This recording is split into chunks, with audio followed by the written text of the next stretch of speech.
Hi, let's talk about the Chariot card. Notice that above the Chariot is a canopy that has stars all over it. This is in the Universal Tarot from Los Caribou.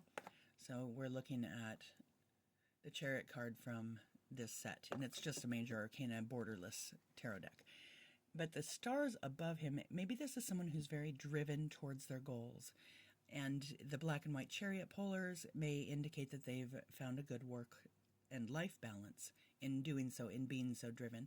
Now, of course, as always, follow your own interpretations and meanings. These are just supplements that you might find hold meaning in your readings, or if you're stuck on a card, if it keeps appearing and you're not quite getting what the interpretation is supposed to be, what it's supposed to be telling you, maybe something I say can help. When this card is reversed, maybe there's too much drive towards these goals and you're starting to ignore that work-life balance. And this is, here's the standard Rider-Waite tarot deck, a generic off-market brand. Now that this deck is out of copyright, and of course the coloration is a little, but again, we see the stars ahead and the black and white Chariot polars. But even US Game Systems has this wonderful deck called the Whimsical Tarot by a really wonderful person. Dorothy Morrison is a friend of mine. Not a great friend. I'd like it to be a better friend, but we've crossed paths a few times and she's just delightful. But the Whimsical Tarot not only can show you more about your tarot readings, it's based on fairy tales and things from childhood, and that already speaks to your subconscious. So the symbols in this may be easier to start out. Even though they veer off the tradition, you still have the little mice, the black and white Chariot polar.